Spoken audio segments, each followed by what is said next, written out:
destiny is calling, even now. Many of you listening to me have been beautifully equipped to live in a world that no longer exists. But I want to give you a new word for change, and that word is evolution. And you are either going to evolve or expire. See, everything changes. The economy changes, relationships changes. We change mentally and emotionally and physically, and you are either dying or you are either living. Every time you made a change, you got hurt. And so this is why when you hear the word change, there's a mental block. You cannot change because you have equated change with pain. Every time you have changed, you feel pain. You stepped out of one relationship to another and you feel pain. You leave one neighborhood to another and you feel pain. You go from one job to another and you feel the fire of transition. So every time you hear the word change, you see pain. Every time they say it's time to make a difference, every time they say you need to go from this place to that place, all you can see is blood in your eyes. All you can feel is the blood and trauma in your mouth, hypnotized by the pain of change.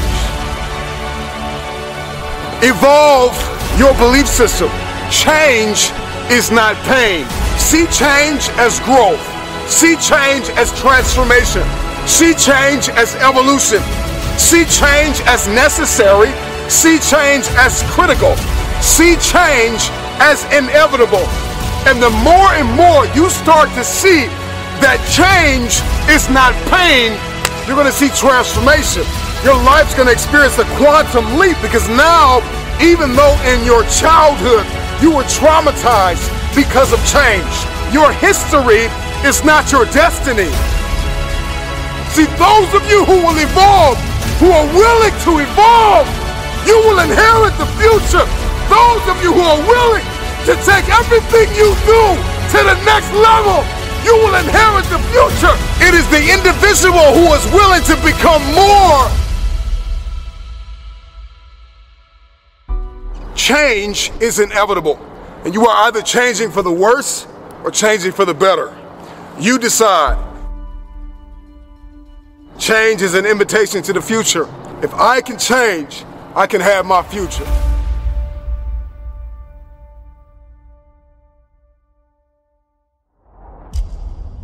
Another reason why people hate change is because not only do they see change as pain, but all they see change is as failure. And it's because every time you've made a change, you have failed. And you have to start identifying change with a new layer of belief. People tell me all the time, it's hard to get wealthy. It's hard to grind. It's hard to be focused. How do you even do these speeches? It's hard to stay motivated. It's hard to stay broke. It's hard to stay depressed. It's hard to stay governed by anxiety. It's hard to be inconsistent. It's hard not to have daily disciplines. It's hard not to believe in yourself. It's hard to be broke. It's hard to be poor. It's hard. It's all hard. So choose your heart. You either gonna work for it, you're gonna sit there and let life knock you down and dare you to get back up. So I see the privilege. I see the moment.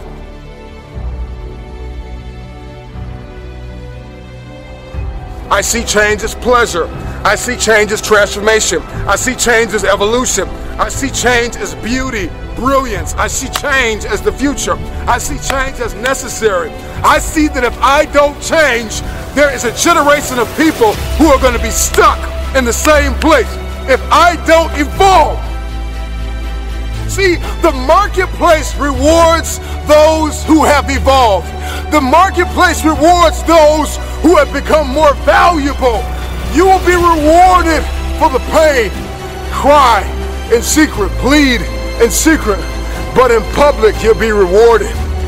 And if everything you listen to goes over your head, you are going to miss your moment and stay living in the midst of the madness of impossibility, the lie. Somebody lied to you and told you that it was impossible. Every time somebody told me I could not do something, I had a decision that I had to make in order to achieve what they said was impossible. The power is wrapped in the truth and in the power of their perspective. It's wrapped in your capacity, your ability to believe in a dream, even if nobody believes in you.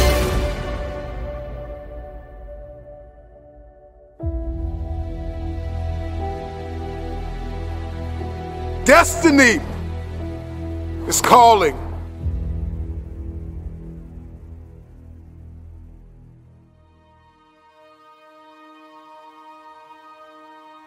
Your perspective can either become your prison or your passport. It can either arrest you or release you. In 1903, it was the Wright brothers that defied the laws of gravity. And if you know anything about gravity, gravity will pull you down and keep you down. It will stop you from flight. It will stop you in your tracks. If you believe in something, metaphorically speaking, gravity will hold you down, it will hold you back, and it will dare you to fight. Your perspective can either be your prison or your plane.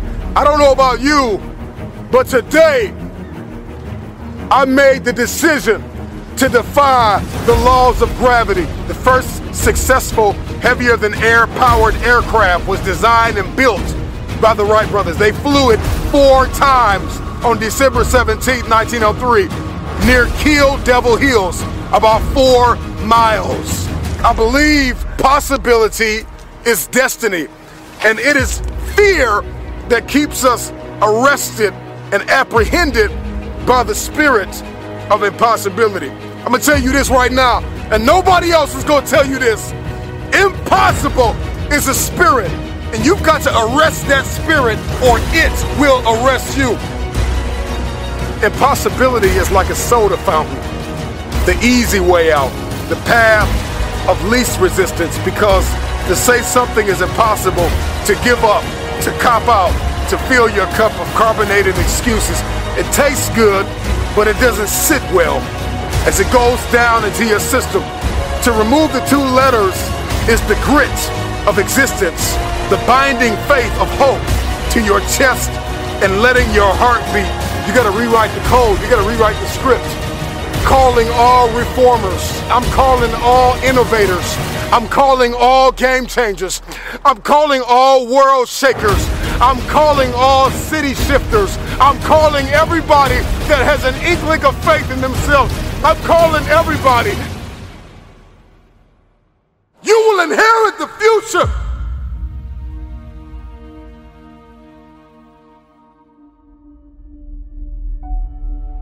We got to rewrite the code in our soul, because it's a matter of the soul. It's a matter of the will. People that have a will to win are the ones who win. These are the people that see the future. These are the people that see not where the hockey puck is, but they see where the hockey puck is going. And that's the type of person that we all need to evolve to become. I learned years ago that the difference between people that get things done and people that do not is sheer willpower. Out of all the motivational speeches you have heard, how much of it have you retained and applied to your life? Because understanding the power and the difference between what is impossible and what is possible, it all comes back to your perspective and your capacity. If your why is big enough, then your will be powerful enough to persevere through the how. You're not looking for resources when you have a will. You become resourceful. And that's the difference between people that see this thing as possible and people that do not. It comes down to one thing, and that is your will. So you don't want it bad enough. You don't want it bad enough. That's why you can't get it done. And so the how intimidates you. And the what boxes you in. We're more concerned about collaboration than character. I think we need to come back to a place where we're examining ourselves as an individual before a people. We make the people better when we deal with the person. You got to deal with the person. You got to deal with you. It's always going to be impossible to you. if you don't see the power of your will and the power of your why.